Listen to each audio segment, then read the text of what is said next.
it foggy outside. All the planes have been grounded. Ain't the fire inside?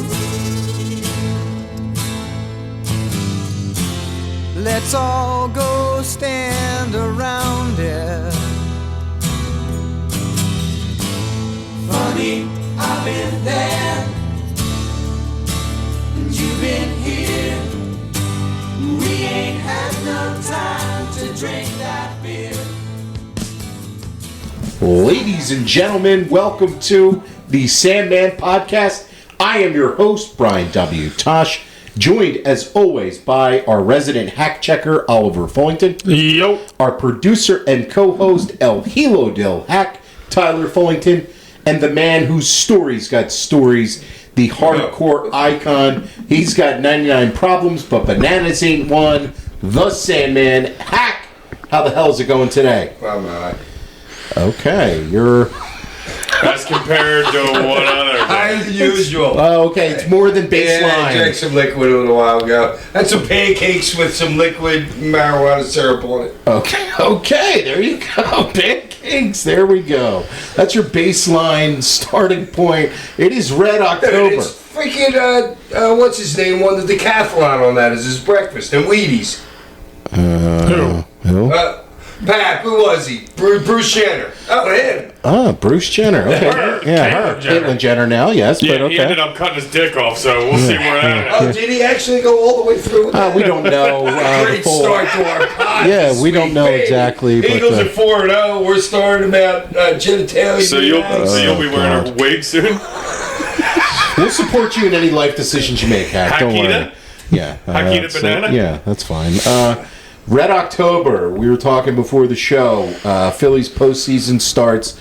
We're going to have game one will have already happened when this show comes out. Ohtani pitching, baby. Oh, man, Ohtani pitching. I mean, dude, if you're just a baseball fan to me, you want to see that dude pitch. Yes. You know what I'm saying? I'm excited to I'm see excited for the challenge that faces Yeah. the team. What you're now thinking about, dude, I would love to be there. I know. He's like...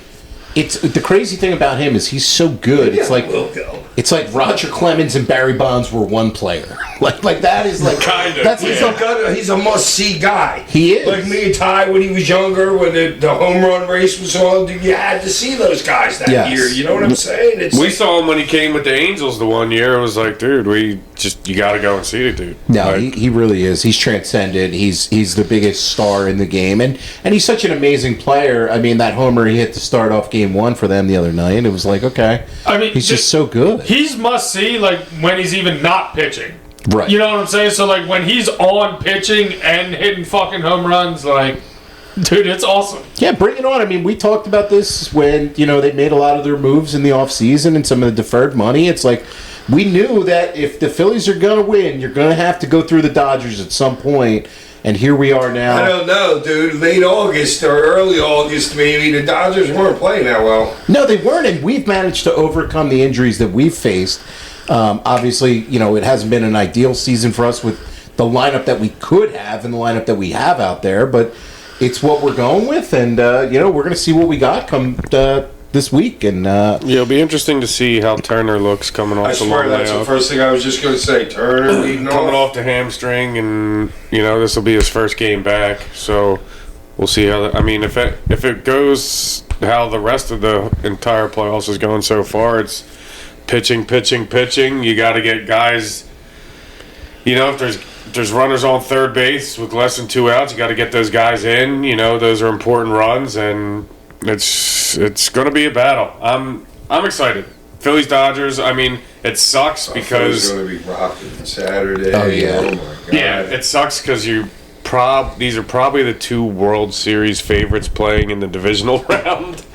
It's those two at the top of the favorite of the odds, and Seattle's up there, which they're good, but I don't know. But it's a shame that it's a 5-game series in the divisional round with these two, but it is what it is. Yeah, and we'll see. I know the teams that got the buys over the last couple of years haven't fared that well in this format, so I'm interested interested to see how well the teams that have gotten the buys this year fare, and if they change anything after this year. But I mean, we'll be watching this and dude, just swing it strikes. Swing it strikes. It's If you that get simple. out, you hit it out, you get out. Yeah. But like at least you're swinging at something good and not chasing at something in the fucking dirt. That's how we lost. No, it is, and I just like some of the back end of the order where you're like, man, I don't know. But look, you can't blame what they did at the deadline, getting Bader, and He's turned the whole thing around. yeah, he's been fantastic. What a great addition he's been. Dude, prices are cheap for this game. Yeah. Oh my God. We maybe should all go. What are we talking? Dude, I don't care anywhere. You could get an upper deck for $320. Is that cheap for you? In right field foul line. I'm not sure I would call that cheap. I don't know if I'd call that cheap either, but Oh, for what I'm doing for Otani for him pitching. yeah, I mean it's not the craziest prices I've ever seen, but yeah, I guess that's something to consider. And We'll monitor it. We'll Dead monitor behind it. the last row, dead behind the plate, $356. I don't know. I just think they'd be more I expensive. don't know. We went to the NLC. That was $500 a piece then. I thought it was. No, I thought it The was ones cheaper. where the 2 homers we started the game. Yeah, I thought That was I 500 thought they apiece. were like $200 or $300 a piece. I don't. Yeah. Well, I mean, look. No, remember you found some later when you were at the game somewhere else that you said were lower, and they were that price. Yeah, we'll see what happens, man. Here, this is probably going to be a couple of stressful nights for us. You know, what are you saying, Hack? I don't want to go to that game now.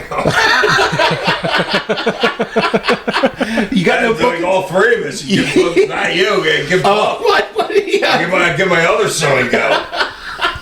This is high hack Well, talking. You'll realize what you Who did paid tomorrow. Who paid for the tickets last year for you guys? You didn't go. Yeah, I'm saying I know, you're but gonna I would real- go to see him. I'm gonna say you're gonna realize but I that would I don't go want to sit see there. him. We had to pull teeth Totally. to get you to go to the game last year. We'll get you some acid. But Mac. it's him though. Yeah, Greg will help you. Yeah, shout Dude, you out. got to see that guy. No, I know. Look, it's And the prices are only going to get up, and I had already figured I was going to buy these guys a game anyway. okay. But I really wanted to wait till the World Series because, freaking, it's a playoff game, but they need to go to the World Series now. If they don't go to the World Series, I'm done with this team. Jesus. I know, and that's the thing with this. It's like it's World Series or bust with this. That's the expectations now. It's like a couple years ago, it was nice to make the playoffs again. It was nice to get back in the dance, but now the expectation is World Series or bust. And And if you beat the Dodgers now, there's no excuse. no, there's no excuse. Like Milwaukee, Formidable lineup. Dude. Chicago, who looks like they're going to advance as Their we're first 3 recording this. batters are first ballot Hall of Famers. I know it's insane. It's Dude, insane. it's kind of like walk. Dude, I don't mind walking any of those guys. I don't. You know can't what I'm walk the saying? bases loaded. Well, I know that, but I mean, at certain times, take your choice, especially when if you got a not- reliever late in the game that has to face 3 guys. Right. I don't mind throwing one of them on base at some point. You know what I mean? Yeah, I don't disagree with you. Like you're kind of damned if you do, damned if you Yeah, it's don't. also with any Set of up them. the double play, maybe something like that. But yes, Ty, they are 3 Hall of Famers right there Yeah, at the top the of their top order. 3 With are a like, lot of it's bats like- in the playoffs. Yeah, and experience, and just like they're not going to be phased by any of these situations. Some of these guys in the playoffs, you could tell they get little tight sphincters, for the situation. Guys were around forever. None of these Dodgers guys at all are going to be, and none of the Phillies should be either. You have to get the bottom of the lineup out. You have to get your Muncies out. You have to get Kike Hernandez, Pajes, and Tommy Edman decides to wake up in the playoffs every time for them. So Yeah, he does. You got to get those guys out so they can't flip over the lineup. So there's not guys on base for the big dudes coming up. If you're going to get killed by Otani, Betts, and Freeman, like it is what it is, you can't let the other guys beat you. Yeah, and our bats have to show up this Yeah. year. Our bats have to show up. That's what it comes down to. I think our pitching's going to be solid, but our bats really have to come up. So. And before we end it here, I want to give a huge shout out to the Mets for that historic collapse.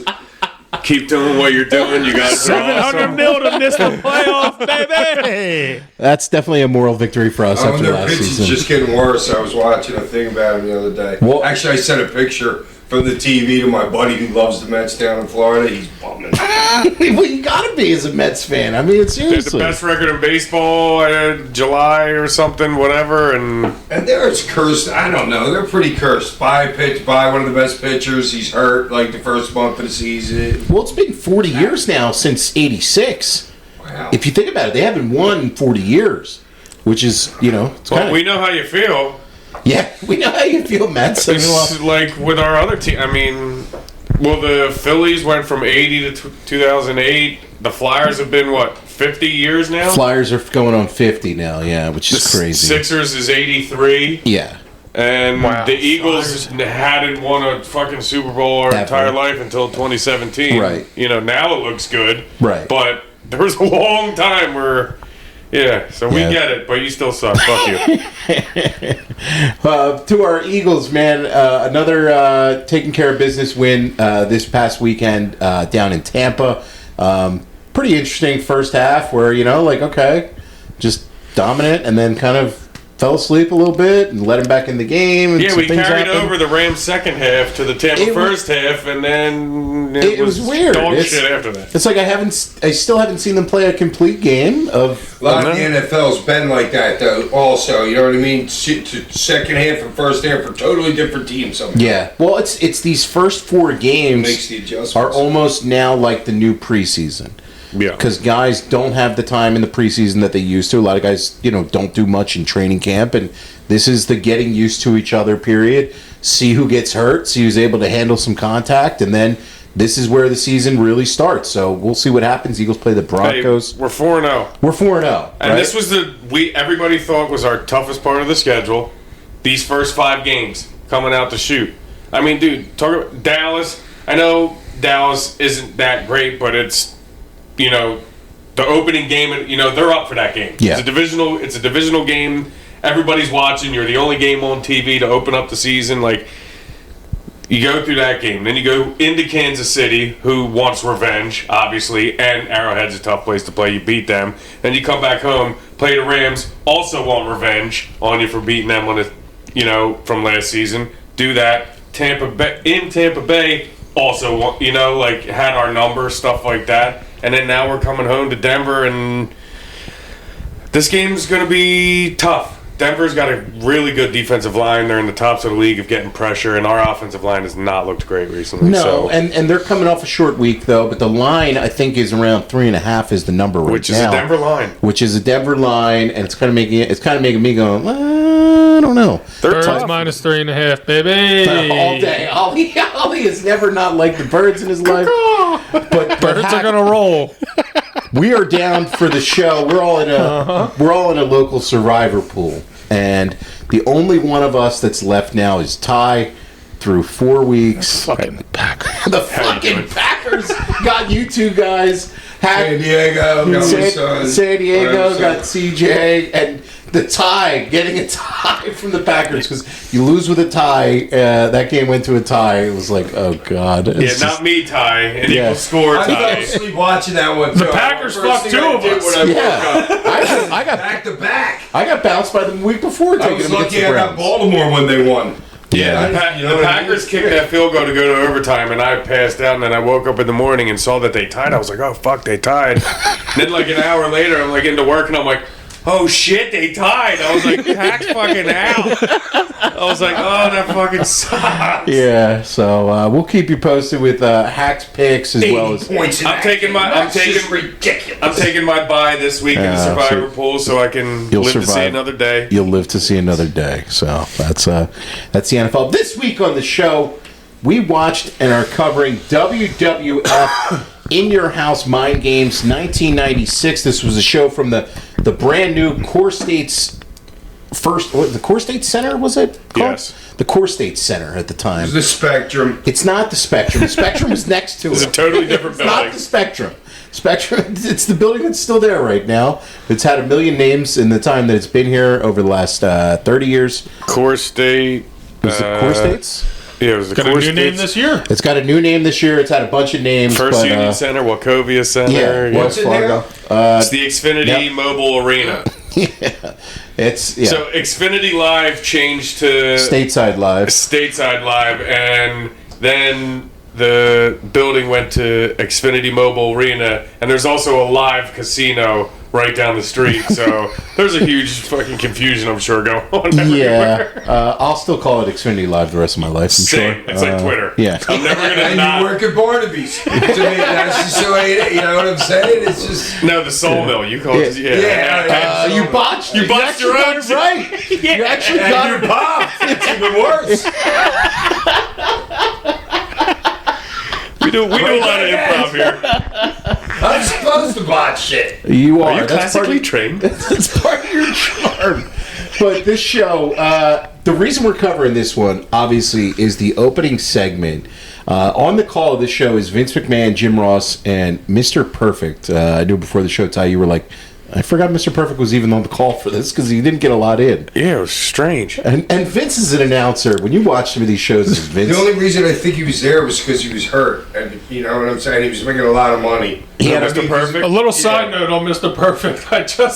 I came across the Twitter clip the other day of him throwing the football, then running and catching it. best. That was the most ridiculous thing I've ever seen in my entire life. You see the rest of them. There's another. I know that was the only one I saw. There's other He did a bunch of I know there's a bunch He's of them. playing pool and he's 6 Yeah. But like, dude, the run, like he was in like a slow jog, like going after the ball. It was Dude, it's the 90s, dude. Field goal Yeah. too. Like, we gotta find out all those things he did. But You isn't should there a dude that recreated that? Mr. Perfect? Yes, the throw and like a 40-yard, he threw it, ran under it. It's and so caught funny. I was going to say, you should reenact all that stuff. We should do that act. Mr. Well, I can't Unperfect. do that. Perfect. But I'm pretty sure I'll dance Grok that one. But yeah, that was Mr. Perfect. I think he had one of those Lloyd's of London deals, so that's probably why. Yeah. That's probably why they were using him, at least like getting some. Oh, there was like 10 of those dudes that got those Lloyd's of London deals. Yeah, they were getting in good during that time period. But this show, this was the debut of ECW and WWF working together on screen, and it came at a really interesting time in the business where, you know, the NWO angle started the summer of '96, and WWF at this point is very like, they're not the cool brand anymore, right? And you could see it watching the show. They're in a major transition period of talent, and they're trying to figure out something that is cool and different, and ECW tapping into that definitely, I mean, I wouldn't say it helped them a ton, but it also gave them a different kind of an edge and stuff. So I think that's part of the reason why you ran this angle, where previously Vince would never want to work with anybody else, let alone a small company like ECW. And I think the other reason was WWF ran a pay-per-view, I believe it was King of the Ring in '95, in Philadelphia, and the fans shit on it, and there were a lot of ECW chants. So I feel like incorporating them early in the show here was a direct decision to kind of try to quell a lot of those ECW chants real early, get it out of people's system for those in the crowd, kind of acknowledge it, and then just move past it for the rest of the show. Yeah, it makes sense. I mean, because during I guess it was either the opening segment or like the entrance of the first guys, you heard ECW chants, and we haven't even seen Hack and Dreamer and Paul yet. Yeah. So it was like, that makes sense to me. And then once you get that little I mean, there probably maybe should have been a little bit more, but I mean, I guess.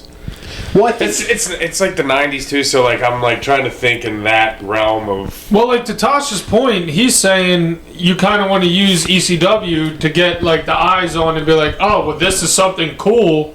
But as soon as that segment kind of happened, they only showed it for however long, and then Vince is on commentary like, oh, we're not going to show this ugly. But you have to do that with the angle. This is the best. You have to do the angle like the way they did it to make it come off as a shoot. Because if you don't, then it immediately becomes a work.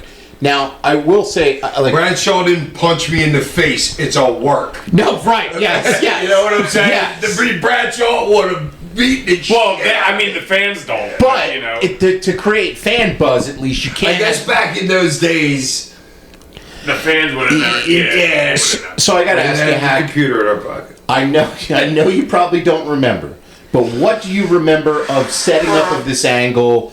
And I remember getting a call at like noon that day. That day. Yes, that day, and just said be down there. That's how hush-hush that Paul Lee kept it. And it was you, Tommy, and Paul, and you guys had tickets? Yeah, but in the back was Taz and Perry. Saturn. Yeah, like supposedly like our backup if there was a problem. Oh, okay. That's very interesting. And I'm sure neither one of Paul us always says that they were in the crowd. Yo, they were. Yeah, but they were like, you know how it's like levels, you know what I mean? They were probably And they were like in the behind ring. you, like whatever. Yeah. Okay, because that's very interesting because the next night, I was looking up stuff before the show. The next night, they did a show in Hershey for Raw. And Taz did an I angle was there too. in Hershey the next night. Taz jumped the rail the next night. So it's... Is that all that we did in Hershey? Yeah. I remember playing. I remember playing Raven chess on the back of somebody's truck. Okay. On the back of his truck. It's crazy the things that you do remember. Eating Hershey bars? Yeah. Oh, and I swear to God, you know what he did? Because I almost had him checkmated, and he goes, "Oh, look, Hogan." I turned my eyes a little bit, and he went like that. Smash the What? I swear to God, he was Hogan. And I looked.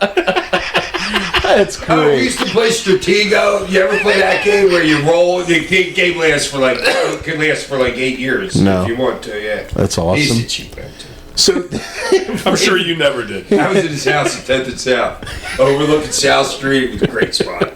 so the show opened up with a Caribbean strap match between Justin Hawk Bradshaw, and he's out there with Uncle Zeb. You know who Uncle Zeb was, don't you, Hack? Oh wait, what are you talking about? I'm talking about the opening match of the show I here, don't know who bud. the fuck Uncle Zeb is. Oh, it was Dutch Mantel, man. Your boy Dutch. Oh, I know, but I don't know him as whatever you just said. That's his character with Bradshaw. And Bradshaw's just doing... Did they say his name and I just didn't hear it? Probably. They just... 100%. Bradshaw at this point is basically doing a Stan Hansen gimmick. Like, he's just ripping off Stan Hansen. And, yeah, I mean, not a bad... Tommy Dreamer. Not a... If it ain't broke, don't fix it. Not a bad guy to rip off, too. And him and Savio here in the opener. It's a strap match. It was something that was set up on the pre-show. What's it called? Biting his flow? Yeah, he's a flow biter. He's biting Stan Hansen. He's biting. That made you sound super old. I am old. I thought that was new. I know. It's the way he said it and everything. Well, no, you're not old. That made you sound like 50. I am 50 He's an old soul. in my head. So this match was. They just got rid of my AOL the other day. Did you see that? What's AOL? There you go. Something I barely experienced. He has no idea too. Hack has no idea what AOL is. No, they literally just stopped the dial-up of AOL. Sorry, Yes. Josh, go ahead. This was a strap match between Savio Vega and Bradshaw, and they were beating the hell out of each other. But there's not really a whole lot to talk about in the match. And I texted Ty this. I seriously believe that this is the very first time Paul Heyman was ever on camera for WWF. Could have been. I think it is, besides when he was a photographer back in the day, because he never worked there until he worked there in 01. Yeah, did- you can see him in the magazines sometimes being in the crowd. Or As a whatever. photographer and stuff. Yeah, But as a or character whatever and a back then. promoter, this is the very first time you see Paul Heyman in WWF. It's like his debut. And so you see a shot when they're coming out, you see you, Paul, and Tommy. And do you remember anything about watching this match, Hack? No, just waiting for my spot. Now, when you had this set Because up... it was early. Yeah. When you had this set up, apparently Bruce Pritchard and Paul had set all this up very hush-hush between the two of them, and nobody else was in on it. And they I didn't know I was doing it until like 2 hours before this. That's so cool, man. Is that all this stuff is being planned behind the scenes, and they only let you in right at the point in time to let you in. Nobody's getting this surprise out there. And Savio talked to us at WrestleMania 2 years ago, and we got a great clip of him telling this whole story of this whole setup of this angle. A lot better memory than Hack. A lot better memory than Hack about this. So they come to a spot. No, it's his side of the thing. It's his side, and your side is you don't remember. I remember everything what I was doing. I don't know what he's talking about in the background. Okay, so what did Paul tell you to do, and what was the Spit plan? beer in his face when he got near you. That was it. That was it. That was my spot. That was your spot. Well, you nailed your spot, because when Savio and Bradshaw come over to you, you stand up, you spit beer in his face, and then you smash a beer can on your Even head. you couldn't fuck that one up. Yeah, they knew your capabilities of what you could do. Yeah. And Vince is on commentary, and he's saying how there's a local wrestling group trying to get some notoriety, and And Tommy's Jay Hars, don't do anything for 15 minutes of fame. yeah, Oh, yeah. you got a great little dig in on you guys. It was I don't know what Tommy was Tommy going for, like a cool, calm, collected dude? Because like he didn't like, but he was like playing with his like fingernails or something, like looking at his stuff, and like you're going crazy, and Paul's trying to hold you back. Meanwhile, you're like bumping into Tommy, and Tommy's like, da, da, da, da, like looking like not like. well, All it I'm was, looking at is what I'm doing. and then you see Gerald Briscoe come over in a Nice, suit. it's that. Yeah. And who else was with him? I don't know if it was Patterson tell. or I would assume Patterson I didn't write and it Briscoe, down. but Yeah, I couldn't see. I All I forgot saw was all about that Briscoe. being right there. and that was kind of it. They escort you out, and you can tell the crowd's buzzing. Because they're looking at us. The match is going on for another couple minutes, and the crowd's still looking at whatever we're doing. Well, because you're like leaving and obviously Oh, making a it's taking scene. our time. Yeah, right. Making Yeah. I was in no hurry to leave. Then you come back and hit the pose. Why not? You're making a whole disruption of their show. You're supposed to, And yeah. it's as an angle, if you look at it as the start of an angle, and you guys did a lot of angles with them in 1997, for the start of the WWF ECW angle, this was really interesting stuff in the business at this time. Like I said, you have... It's big news. This Yeah. is like good shit. It is good shit. And it's like, you got the NWO doing their invasion thing down in WCW, but this thing is different than that, and I feel like it had more legs than they eventually gave it. I mean, I know you did all the stuff with Jerry Lawler and obviously ECW, and Lawler showing up in ECW was great. Dude, it's almost embarrassing how none of us really actually knew that Vince was paying bills for Right. us at that point. right. You know what I'm saying? It wasn't like common knowledge, and it would really come out to common knowledge till later. You know what I'm saying? I mean, but how could you? I don't know. I don't know. I think what you're saying... it's all And Paul retrospect, would but- probably tell you every line in the book before he would admit that was Well, yeah.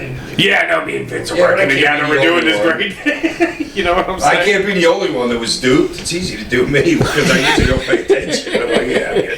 But yeah, in You're retrospect... also intelligent. Well, in retrospect, yeah, it's kind of crazy to think that, like, Vince didn't work with other wrestling companies. That was not something... He bought them up. Right. He didn't come let them play in his backyard. Right, or he siphoned all their talent. So was Vince so far ahead of it that he that he looked at us as a minor league? Yes. You know what I'm saying? He's already taken time. I mean, his main event, the show came from us, came from ECW, Totally, but I think what... and I'm sure other guys. I think at least for them is, at this point, they are the number two. Yeah, and Vince needs something, so he'll use anything to get to the spot that he needs to get to. Right. Was this did the 83 week start yet of them being It's- like ahead of them? It's right around that time when it Okay. starts to, because the NWO angle's been going on for 3 or 4 months or so at this point. And No, it's- they're running really good. In 3-4 months in, Yeah, they're rolling hard. and they're hot, and the shirts are selling, and everybody has Hogan as the heel. It's the hot thing in the business at that point. And then from that point until You see what we're watching on in your house. It's kind of embarrassing. This pay-per-view is embarrassing. That I guess it was 100 years ago or whatever, but it's still embarrassing. it's not the best efforts. It's not. It's It's a one match show. But you see a lot of things on this that I think are interesting. And for this match though, the strap match, there really wasn't much to it. It was all about the angle, and I hated the finish of it too. I like both these guys' workers a lot. Pulling them into the other thing. Like they do. I mean, it's 96. I know, but I've seen Savio have great matches in '96. No, there's I was some talking strap about the matches finish. that I'm talking are about the better than finish. Oh, the I was talking finish. about the finish. That Like, was a WWE strap match. That wasn't a Terry Funk freaking standing. Yeah, It's and a that's Japanese strap match. and that's a WWE kid finish. Yeah, and they do the Well, touch. that just holding like 8 feet of the strap in your hand while you're like trying to like. Dude, that's what it was. And the crowd, I mean, the crowd popped for the end. The crowd, they popped a little bit for him whipping him. You know what I mean? But for the most part, they were there. They were there for the finish. But I'm not even so sure they got the 4 corners thing. Right. You don't know if the rules Because they're were... stopping the guy after 3, and there's no, like, there should be a big pop in. Yeah, like, oh, yeah. Yeah, it's kind of a wonky... Well, you got all those kids, and there's more kids there back then. You There know what were. I mean? Way more than there is now. There were so many more kids, and that's one of the things. You can hear that pop of the children's pop. It's a different sounding pop than like what you hear now. Now their audience, I feel like, is older, a lot older, and you don't have a lot of kids and stuff. But as a match, this was nothing special. How long did this go, Ollie?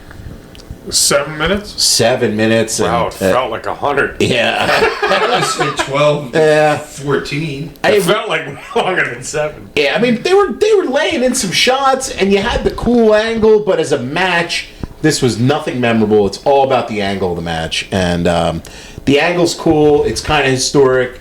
And it's like them opening with a strap match too at that point. Why is that a strap match your opening match? Yeah, it's not. Yeah, WCW's got the NWO, dude. I You think have to what do something. they wanted to do was get that ECW stuff out of the way and get it out of your system. I really feel like that's the reason it was the opener. Oh, yeah. But I did too. I was gonna. Oh, sorry, Tosh, but I guess it was. Are you going to have ECW interfere on a regular match, or are you going to have them interfere on Semi-main. No, are you gonna No, sit but- there all night? no, but I'm saying ECW interfere on an extreme type of match. You know, like Hardcore a kind of. Yeah. yeah, Yeah, like a you get it out of the like way. Yeah.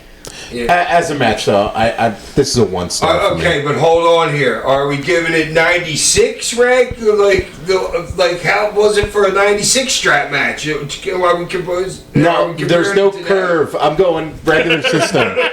There's no curve. Actually, I will give a curve for one of the matches later, and I'll tell you that match. But as a curve, I'm going to go 1 star. Ollie? Can't even really give it much of a star rating. I mean, not a whole fucking lot really happened. I mean, if I have to give it one, I'll give it like a 2, I guess, because I don't really think it was that horrible. And I mean, something different to watch, especially a strap match where you actually have to touch like all 4 corners. It's something that I don't get to watch all the time. You know what I'm saying? So it was different. Yeah. Hack? I like that. Ollie, freaking, I give it a 7.5. 7.5. This is 96 ranking. These are 96. Inflation has been crazy. Ty, what do you give it? Tariffs, everything. No, I mean it was fine. I mean it's not like super entertaining to us, but for back then, I give it like and the whole ECW angle. I'll go 2. Yeah, Hack bumps it to a 2 in there. Yeah. All right, I'll give it a 2 too. You guys swayed me. You're wearing a tutu? No, I'm giving up to a 2. Yeah, but you guys gotta understand this. Okay, down the south, this shit's a common match. You know what I mean? This isn't a common shit for Philadelphia. No. You know what I'm saying? You gotta put yourself in that like position, being in that crowd. And a strap match is pretty cool for those guys then. I agree, and it was kind of Savio's like gimmick too. The Caribbean strap match. He had one with Austin that was really good in this time frame. So I wanted The a cowbell Caribbean on it. strap. yeah, that was his gimmick. Up next, we have a video package hyping up Jim Cornette taking on Jose Lothario, and I love how they're calling Jose Lothario as like a complete dinosaur. And he's like 63 years old at this point. And looks 100. Seriously? He looked very... Hack is 63. I know.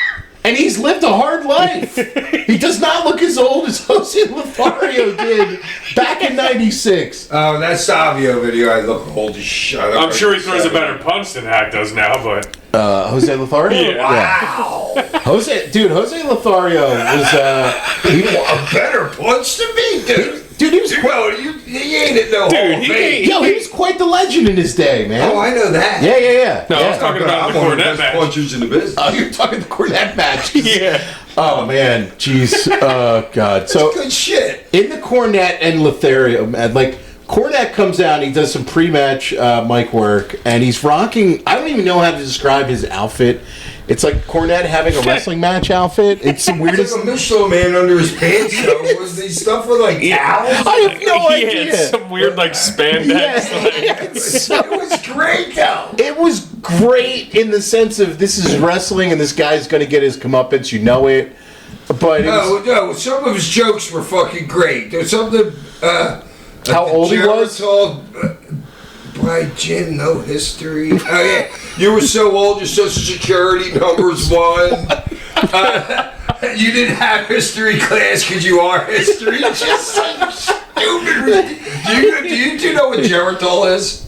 What? Geritol. You got. I don't. I don't know. Geritol is the shit that they used to pump on TV for old people to take. Okay. Yeah, so that's where the Geritol lines that he's saying from, and that's so funny. These guys. So Cornette popped He didn't you. know I either. didn't You're know. acting I know. No, The but- show's before I was born. Why are you surprised? No, I'm not surprised. Okay. I'm not surprised at all. But Cornette's pre-match mic work popped you. Oh, it's great. Yeah, and Cornette, I mean, Social Security's number one. That's just funny. That's so stupid. It's funny. Cornette is like the best talker in wrestling history, like among them. He's definitely up there. And just the simple psychology of this match, where he's Vader's guy and Lothario is Michael's guy. The main event was originally supposed to be a mixed tag with them. Could you imagine? Is that what it was? God. Could you imagine how bad that would have been if they went with the mixed tag direction instead Vader and that. of Cornette? Yeah, could you imagine the spots in that match? I can see Vader selling nothing. Yeah, I mean, that match would have been horrible, but this was not much better for what it was. Cornette gave him a chance to back out of the match, but he was not ready to do that, and he slapped Cornette to start, and then they were just making a bunch of jokes about them on the commentary, and then Jose had, what was it? Just got a punch, and then that was the finish. Big pop. It did get a big pop. pop, dude. It But did. Cornette sold his ass off. He did. Right. Yeah. So, and that's the thing about, like, when you say Cornette's one of the best, and by being the best, like, to me is, it's like, as a fan, it's like somebody that can entertain me by talking and doing nothing. Right. You know what I'm saying? But he when he talks, he could draw money into a territory because guys back then it was ridiculous how bad guys were on the microphone. Like back in those days, it was like a joke. So that guy was great. Well, Cornette And wasn't. it's real intelligent, dude. He wasn't afraid of looking like a sissy, and that's where the money was. Yeah, show your ass. Yeah, baby. showing his ass, and this was totally that. This is not really something you give a star rating to, but for an entertainment purposes, I mean, how many minutes did this go? It wasn't long at all. 3? Yeah, like 2? I don't even know. It says 57 seconds. Bell to bell. Yeah, I can't even give this a Because star. all the talking was done before the bell, right? Right. I can't even give this a star rating. I was entertained watching it. No, so- just watching Cornette take like bumps and that was funny. Yeah. So, I don't know, Ollie, you got any thoughts on this match or anything here? No. Nothing really. Nothing that you guys haven't said. Hack? 7.5. 7.5 stars. Nice, dude. Cornette's great in this. And he is. Dude, that guy's so good. I had fun with it, yeah. Ty? No, yeah, it's fun. I mean, Yeah. I'm not sure you can give it a rating. Yeah. But yeah. You guys are horrible. Back- We got to talk. Are you going to talk It's about the 57 hotline? seconds. Wait, am I going to talk about what? The hotline? Yes. Oh, yes. So, This is great. backstage then we get... Farouk's helmet is the best. Okay. So we have Mark Marrow, Sable, Farouk, and Sonny, and they're talking about the Superstar Hotline. So $1.99 and $1.49. in Canada, the different prices. Yeah, is that what it was? Yeah, so like back in the day, you could call these hotlines for scoops, and the whole purpose of these hotlines was to keep you on the phone as long as possible. Like I had friends who called them back in the day and stuff, and Because ran up numbers. these were a lot of them were sex lines, and they're just this shit started out as a sex line, and then they're biting off of how we can use it for wrestling. It's genius. It's another revenue source. Yeah. And that was a big thing when Mean Gene left to go to WCW, is he got to keep his hotline money, I believe. So he ran the hotline for them, and that was like, okay, it's one of the reasons why I'm going to leave. I get my whatever, and I get to keep the hotline.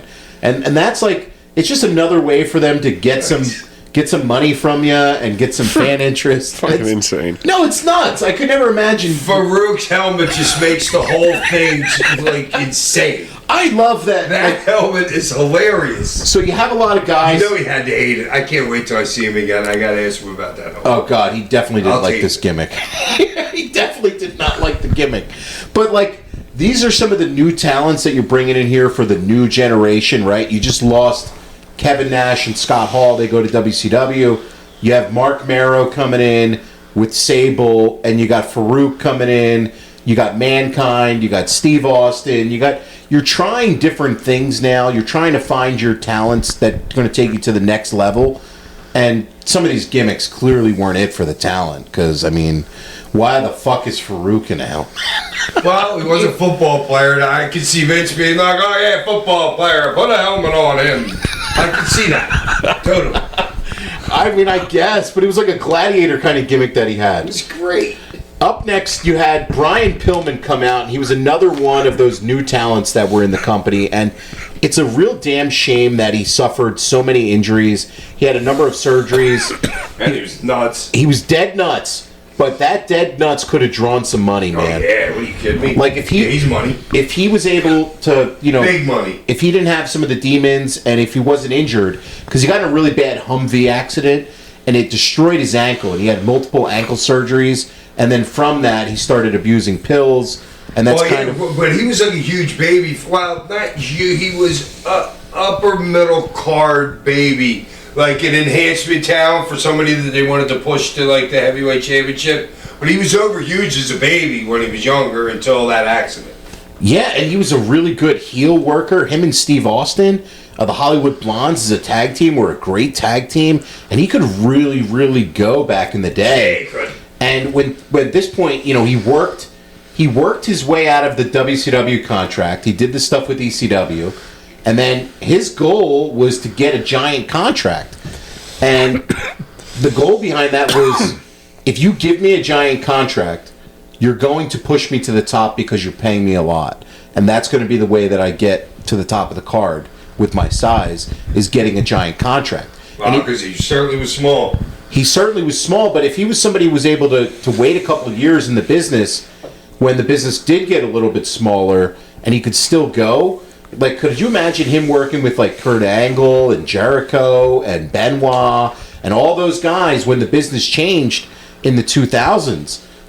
It's a real shame that he never got a chance to. And he comes out here and he's talking about Bret Hart with Steve Austin, and he's out there with Owen Hart.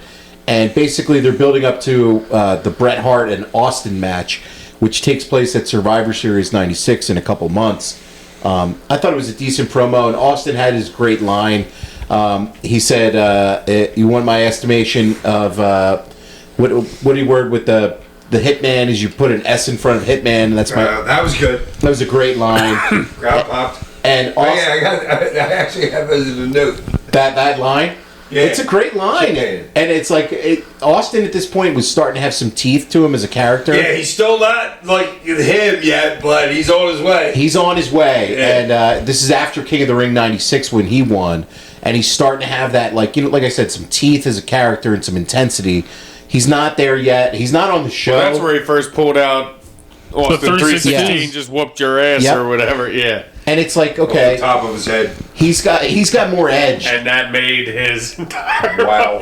But even on the mic right I here, give myself more credit than 316 getting the guy over, but even right now here in '96, he still has something. You could see it in him. Even though he's not on the show, you're like, okay, yeah, this guy's got something.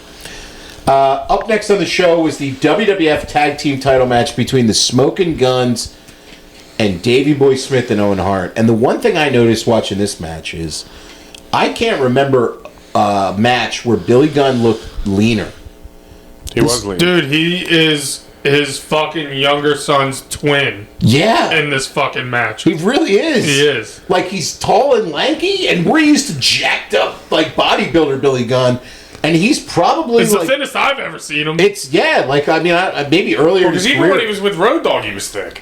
Right. And they're drug testing at this point in WWF in '96. It's like nobody on the shows. I mean, Davey looked pretty big in this match, but Yeah, he was huge. yeah, but nobody. I mean, you look at the roster here. Nobody's that Bart's big. big. Bart is pretty big, but like Bradshaw's not jacked yet. no. No, he's just a naturally big dude. Right, Like, yeah. You can see it in like legitimately the fact that they were doing like legitimate drug testing at this point, And the guys on their Okay, Davey was not passing any drug tests. I was just gonna say, yeah. Absolutely The British Bulldog is not impossible. no, but he's probably on growth or something. Like he's not, No, his growth didn't even exist then. Yeah, it did. No, it didn't. It definitely existed. Well, you would know more than me about it. Are you being facetious or No, serious? dude, the growth wasn't like these guys were doing freaking like Anadrol, freaking Winstrol, fucking Deline, shitload of testosterone, Deca. A lot of guys weren't on growth yet. I mean, It's on the way. okay. Davey is What year is this? 96. 96. It's on the way. Davey is gigantic. Like 2000. Yeah, it I mean, still wasn't even yeah. big in 2000. But I don't know what to they were drug testing WWF because Vince is coming off the trial in '94, so they put heavy drug testing. And it's one of the reasons why Nash got the push in WWF that he did is because he was big and natural, and Vince needed a big natural guy to put the belt on at least. This match though, just your standard kind of tag match. I mean, there's not even really It like confused this. Did you guys notice that? Thank you. I'm like, I know Ty's going to fucking say this. Go ahead. 2 sets of heat. Double heat, Yeah. double heel. What the fuck was that? And I don't even think it was, and I don't even think, speaking like Ty here, I don't even think it was a legal pin. No, there was a tag For and the it wasn't belts? even. Yeah, it Yeah, wasn't how even Billy a legal. didn't get in. Yeah, Yeah. it wasn't a fucking legal pin. There was double heat. Dude, I'm watching this. Yeah, all the heat's on Bart, like Yeah. on his leg. On his leg. For the 5 minutes or And whatever. then they fucking distract the ref, and Billy smashes Owen outside the thing, and I'm like, wait a second, what the fuck just It's happened kind of like they were there? both trying to be babies like during the match. Like that's the only thing I could think of. They were what both was trying- going on here. well, it was It like felt like they heel were heel. both. Yeah, it felt like they were both trying to be both. Well, somebody has to be the other one if you're both trying to be. One That's has to what I'm be the heel. saying. That's why there's 2 sets of heat. It was 2 sets of heat. It was like the tale of 2 matches. It was like a flip in the middle of the match somehow. I was like, what are they doing? It was weird. But I'm like, Billy would be disappointed if he watched this thing. I would love to see him watch this again. Yeah, he'd be like, what the fuck I were we remember our first thinking? day, him down there when we went down to Florida. The guys went in there and had a match. Whoever was in the ring had a match, and Billy goes to me. He goes, "What do you think?" I don't want to bury anybody, but I was like, "Yo, dude, I was entertained." And he looks to Ty. Ty's like, "No, didn't like this. Didn't like this." He's like, "All right." That's great. Yeah, me and Billy got But along. that guy does. But he made such sense. Why did you do this? Why did you do this? You were doing all this. Everything was going great, and then you did this. What? What are you doing? That was his thing. Why this? Why that? Well, I mean that's logical. He'd be. This match didn't have that though. Oh, next time I see him, I'm going to talk to him about this man. I got Farouk about his helmet. I got to make some more. Well, you better hope we're there to fucking remind you. Saturday. Yeah, Hack's to-do list. I know. I'm thinking about. I don't think we can get 4 tickets together. Oh. He'd be able to. I'll stand. They're working over Davey a bunch, and then I don't know, man. There's just nothing really in this. Davey power slams Bart out of nowhere, and then you get the 3 count, and it did get a pop. I will give it that. The crowd popped for a title change. So Yeah, it was fine. It was just so. As soon as I saw Billy dump the ref and then go, I was like, "What the fuck?" I love watching Owen too, man. Owen's one of those wrestling what ifs. If he never had the tragedy he did, because watching Owen again, like Brian Pillman, if he was able to get into that early 2000s time period when the style and the size wasn't as big of a deal, he would have killed it in the ring with all those guys too. And like especially like entertaining perspective, Owen was always so entertaining. For a match, though, this wasn't much. And then afterwards, Sunny turned on. She fired the smoking guns. Overall, though, I'm going to go 2 stars for this. Ollie, I have to give it just a 1, unfortunately, because the format was just so fucking messed up. yeah, it was pretty wonky. Hack.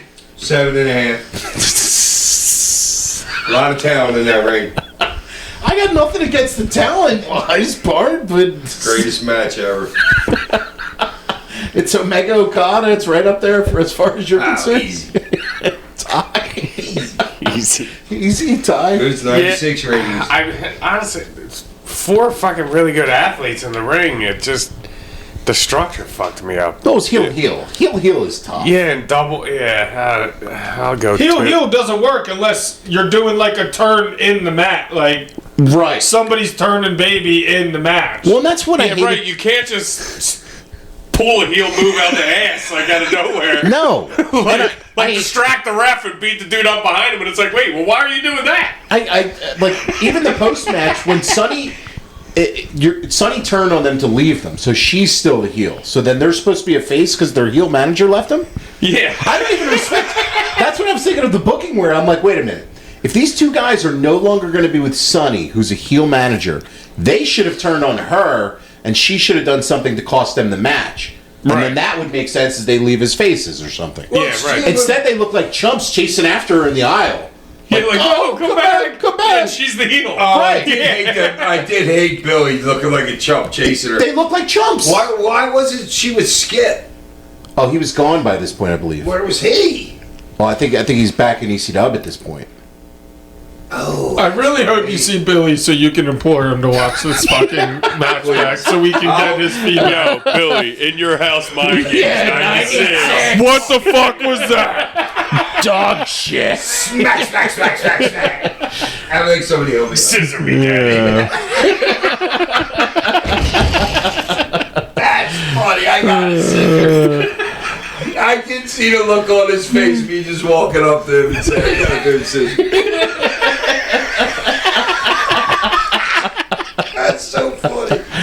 Up next on the show, Kevin Kelly was in the boiler room with Mankind and Paul Bearer. And Paul Bearer said Mankind's going to be the new WWF champion tonight, and it'll all be the fault of the creatures of the night. And Mankind said he has misery in store for Shawn Michaels. I loved Mankind's buy-in for the character of Mankind here. Mick Foley was all in on this character, like buying in on it. Oh yeah, the sitting down and the rocking's great. I mean, that's classic, like symbol, like shit. You know what I mean? That you would see, like have for horror movies back in that day. You know what I mean? Yeah, he's Pulling like, his own hair out. Texas Chainsaw fucking dude. Yeah, he's like somebody in the psych ward, Yeah. pulling out his hair, and he's all deranged and everything, and Squealing like a pig. Yeah, squealing like a pig for some reason. He really made it work. Like, there's a lot of gimmicks where it's like, if you say, like, okay, you're taking Cactus Jack, who's one of the, like, best wrestlers in the world. You're throwing him in a fucking weird leathery mask and putting him in a brown potato outfit. And then you're gonna make him do love. Right. That's how good he is. That's how good Mick Foley is. Like, he can. Good he is, dude. He really is. Like, I mean, a lot of people with the Mankind gimmick would have never made it work. And he really, really made it work. And, like, even this, I mean, you're with Paul Bearer as a legendary manager in his own right, but you really made this work. And this was one of those new talents they brought in. Jim Ross brought in Mick Foley to work Undertaker because Undertaker didn't have opponents that could really sell for him in this time period. And boy, did Mick make it work. Like, he really made the most of this whole So time. how does Undertaker get with Paul Bearer? Well, Undertaker was originally with Paul Bearer. Yeah. So he was before this. Yeah, Yeah, Paul Bearer okay, turned on him. Yeah, Paul Bearer turned on him to go with Mankind, which was like a big thing, and I did Yeah, a I job. forgot totally. I was wondering the same thing as him. How Mankind was with him. Yeah. Yeah. Well, it's just, I mean, it's longer legs of the character and stuff, Up next on the show, this is the match where I'm going to give a curve to. Is Jerry the King Lawler taking on Mark Henry in his debut match? Why? Because Henry will rip you apart. Like No. It has nothing to do with that. Almost killed Jerry. But he did almost kill Jerry. Throw out of the ring, dude. Yeah. He hit the guardrail. Yeah. All right, it's not as wide as it is nowadays. But Jerry ain't taking that bump planning on hitting the fucking guardrail. No way! It was like a Chris Hamrick bump out of the ring by Jerry Dude, Lawler. I know I saw it. I was like, oh, my God. A couple times. So why? Why? It goes so fast, and I'm getting pissed. But I was like, holy shit, Dude, first of all, is there anybody you would like more to be in the ring holding someone's hand through their very first wrestling match than Jerry Lawler? No. All the stupid shit Do he was nothing, doing. dude. Stand there. I'll take care of it. But he's doing the pre-match mic work, and he's saying, I'm going to get you in a headlock, and I'm going to do this. He's hiding the chain in his tights. talking to the ref, telling them or whatever. Yeah. He's skipping out of the ring. Like, Lawler, to me... I almost had the same match with. Yeah, that's what I was going to say. It's like He's probably had that match with Sid Vicious, all those big goofs. And you the know funny what I mean? thing is- they didn't know how to work back right, in the day. and it works though. Like And he noticed Henry's like trying to go fast, so Lawler like picks something out of the crowd, like, no, quiet, shut up, like starts working the crowd. Well, yeah, the refs kind of got to get in with Henry and be like, slow down a little bit, dude. Yeah, Like, let him work. I know he's like stalking him around the ring, and Lawler's like trying to run away, like, and I know it's like a big guy too, but he's like Lawler's kind of trying to tell him like, yo, relax, man. Let this breathe for a second, dude. Like, yeah, it was great. we might have to put a new color on the spectrum because green isn't green enough for how green Mark Henry was here. Literally. Like he was. Yeah. This is as green as a wrestler gets out here.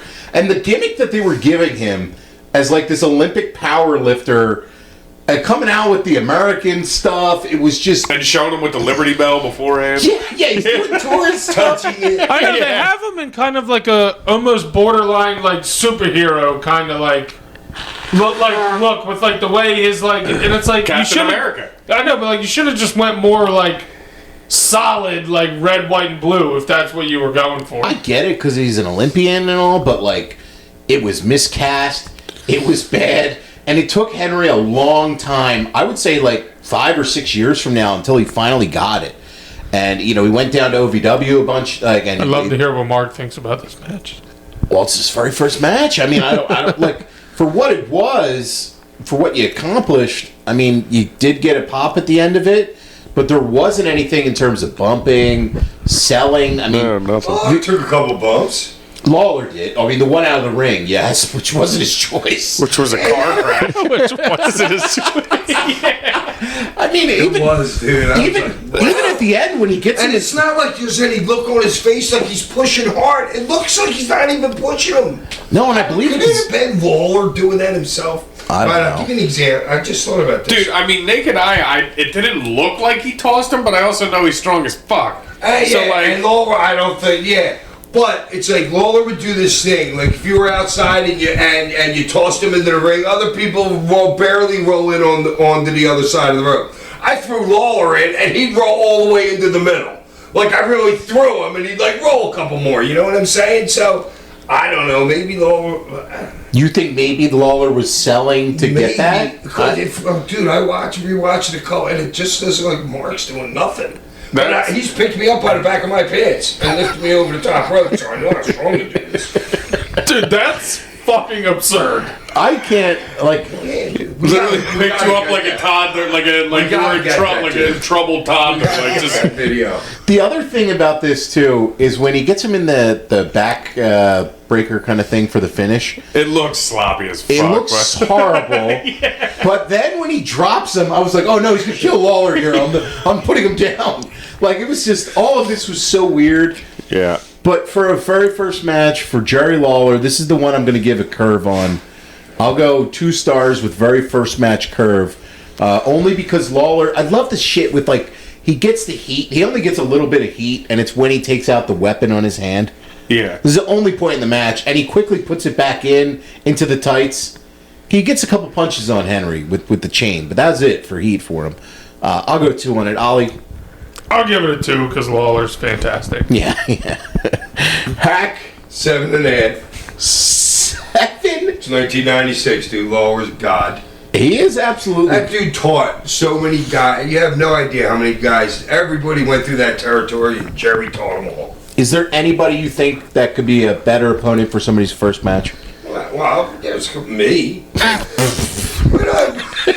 You can say me. Yeah. You're going to do nothing? No, there's tons of Yeah, I'm going to take all your offense. I'm going to take the pin. Easy peasy. And get over more than you. Ty, what do you give it? Yeah, I mean, this is 2. I mean, it was entertaining with Lawler and everything like that. I mean, Yeah. Post match, you had the New Rockers, which was Marty Jannetty and Al Snow, and then Triple H. Mark Henry almost kills him, throwing him into them. I know. Isn't it crazy that Triple H was just literally fodder for Mark Henry to throw at this point, and now he's running the company? Yeah, but there's a reason I because know. of that. He got the click heat. Yeah. Yes. This was during his period where he was on punishment. So this was part of his punishment, I guess, is that Mark Henry's going to chuck you. Good luck, kid. Up next on the show was a video package hyping up Goldust and Undertaker. And this is Goldust at his, I would say, like, not quite his peak, but in that point. Goldust as a character was really boundary pushing, and as like a performer in the business, what did you think the very first time you saw Goldust, Hack?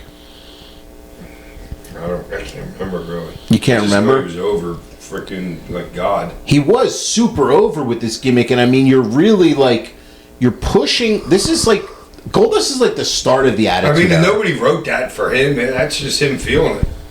It's, You know what I mean? You can't. You're gonna write. yeah. Can't see Paul Heyman telling that to somebody when they're like, "Yeah, this is your new character." Well, yeah. I mean, for him though, it was. Well, he gave what's his name the clap. I was thinking about Heyman that when I was wasn't- saying that. I was thinking about the Heyman clap wasn't thing. in WWF at the time, so he wasn't the guy. It would have been like Bruce I think or he's Vince. just saying in general. But like, this was. I know it's not, what Cody did, but to get away from his father's legacy. But what Dustin did to get away from his father's legacy is almost crazier, because you go and you're this guy. You're a veteran wrestler down in WCW, and you're a really hell of a worker. I mean, like a great worker. Yeah. And you go to WWF, and instead of just being Dustin Rhodes in WWF, you're like, no, let me be this weird kind of androgynous, boundary-pushing character, and I'm Goldust, and I'm... Like, you throw out everything you've done already in your career, and now you're doing this. Like, it's crazy, honestly. I mean, yeah. I mean, It's good shit. Yeah, it is Yeah. good shit. it's a company. It's a company of characters. It is. When you You go to know, WWF, like- it's like... But he's not your plumber. You know what I mean? He's No, not but I mean, your like regular characters. kid. You have. Yeah. I mean, look at this match here: Undertaker versus Goldust, and then you have Mankind. Then you had like. Yeah, There's a no, bunch I- of shit like kind of going on here. That's like you got your characters, and maybe he just wanted to try something himself. Oh, I think it was a challenge personally for him. Yeah, It totally was. like. So I mean, you have the whole presentation, the entrance, and Marlena as his... Smoking a cigar is great. yeah, smoking the cigar. And all that glitter all over the ring and all over everybody, even for the main event. Dude, they were covered in the main Happy event. about that. Those little things get your eyes stuffed too. Well, this match, though, I mean, like, I thought Goldust did a decent job of The selling... bump was bumping. Yeah, for selling for Taker, Yeah. he was bumping his ass off for him. Fuck yeah. No top rope thing. He didn't do that top rope thing yet. Nope. Notice that one. Goldust, I thought Taker was showing some like really good intensity, and it was like a fun brawl. Marlena threw a bag to Goldust, and then he distracted him, and then he threw it in his eyes, and it looked like Goldust. That was what was then all over the ring. what is that substance? yeah. He's like, it's Goldust. And all those sequins officers. Taker did a nice job of like selling the blind part of it, and then Goldust. It was kind of like, I don't know. It was like just kind of a. It was a whole bunch of nothing. Yeah, it was just a bunch of nothing, a bunch of punches in the corner. Then Goldust was doing a really big selling, and the crowd was into it at that point when Goldust was selling on him. Goldust went for a second rope maneuver, but then Taker cut that off, and then he just choke slammed him. And then Oh my god, how easy did he lay him down on the mat when he chose? dude, It was like he was putting the fucking baby to bed. Like, it was just like, yep, taking care of you, brother. yeah, and like guided him down on the thing. Like, because I've seen him choke slam some guys before, Yeah, that was like a drive you through the net. and Dustin's a big dude. Yeah. Like, Dustin's not a small guy at all. Hey, my. Yeah, he's a big guy, and then he hit him with a tombstone, and that was it. I mean, how long did this one go? This one was 10 minutes. 10? Kind of felt a little It's like longer. 10 and a half. I Yeah. feel like all of them felt longer for some reason. I mean, but I don't know. well, it's because the style's so much Well, slower. yeah, more methodical and There's way more Yeah. like getting heat and less Yeah. moves, like compared to today's wrestling. true. But as a match, like this was just nothing crazy or anything. I'm gonna go 2 stars for it. Ollie, I'm gonna give it 3 for the old 96 curve on it. okay, 96 curve. Hack, what is the 96 curve here? 7.5. This gets a 7.5. Okay. A lot of talent in that ring. Hall of Famers in there. It wasn't any better than any of the other matches. It was the same level. To Quality? me, I expected the same. It's that level. Okay, it's that level. Ty? Yeah, it's 2.5. 2.5. Okay. Up next on the show, this is the reason to watch this show. If you guys have never seen this match, this is an all-timer, I think, for Mick Foley and Shawn, too. And if it had a finish, if you actually... It's way better than I thought it was going to be. This is a classic. I mean, Really good match. this is just so good. You don't need to do a 1996 curve with this match, because these guys busted their fucking ass in this. And Hack, you've said this to me before, and said this like just watching wrestling, where you kind of get a feel sometimes that like somebody had a point to prove. Do you feel like Mick had a point to prove in this match? I don't know. Something was wrong in the beginning, because I don't know who the fuck was calling, but there was a couple freaking hitches in the beginning, and Cactus wants to do something, and I think that Cactus wanted to run this match his way because he was more suited to call. And it seemed like, I don't know, a couple times in the beginning, it seemed like he called him off to me. Huh. Well, that's interesting, because there's a famous, Shawn at this point, he's top dog in WWF, and he's getting his, way for a lot of things. And there's a very famous sequence of a SummerSlam match that he had with Vader from the month prior, where Vader was supposed to be down for something and wasn't, and Shawn just kicks him in the fucking head a couple times. Like, you could see Shawn's pissed. Which it looked like he did to Mick here a couple times, I thought. It looked like he was a little heated at Mick with some of these exchanges. Something was going on there in the beginning. But as this match progresses, this is really like watching Shawn Michaels work ECW. Because this is essentially, it's not quite an ECW match. It's like 70% of an ECW match, I'd say. It's pretty close to your like main event ECW matches. Yeah. Shane match. Well, this work was better than that, man. This was like I'm just talking No, about, like, not as hard. stylistically, You're saying like- not as hardcore, more yeah, not work. like a Sabu, me, or RVD freaking match. Right. Whatever, But there's some stuff in this. I mean, when Shawn does the I sweet was chin, shocked. when Shawn does the sweet chin music spot in the end, I mean, it's literally a Sabu spot he's doing. They're doing the table spot. It's literally like watching Sabu and Mick work. So Mick's taken everything that he's learned in his career to this point, whether working hardcore stuff or whatever, and now he's doing it in the big stage with WWF in a packed building in Philadelphia. Like, this had to have felt really awesome for Mick here at this point. Like, you're in the big leagues and you're working on top. Like, after being away from WCW for a couple years, and now it's kind of like redemption for him in a way, and you're doing it with a new character. I love. I was gonna say, in your Leatherface. And your Leatherface. He put on a fucking damn good fucking match. Yeah, he did, man. I mean, like, seriously, like, this is, like, the buy-in that he had for the Mankind character. I know I said it earlier. Like, a lot of guys get a character in WWF and it doesn't work. Like, it's not them. Because it's the shits and they know it. What do you think the Red Rooster thought with that gimmick? I mean, it goes on and on and on with them. It's history. Like, people hating their shit. I know, but it would have been very easy for Mankind to be one of those gimmicks. I mean, a guy squealing like a pig. You got Cactus Jack squealing like a pig. Passing his own face into Yeah. the turnbuckle, like him. bumping and all that. That's all him. But I'm just saying, It's I like think- method actors. It is. Well, yeah, though. I think he went so Let me go far, crazy. so far deep into it that It that worked. And Yeah. it did. And Shawn, Shawn was not somebody known for having, like, great strikes or anything, but I thought he fucking brought this in this match. Like, he had some great, like, elbows and kicks and punches in this match where, like, your Shawn Michaels match, you get a lot of, like, work rate, in there, but, yeah, I don't know him as being a great striker, but this match had intensity to it. Like, There's no great strikers in this. I can't believe it. I gotta wait to see this. Was there one chop in this whole night? No.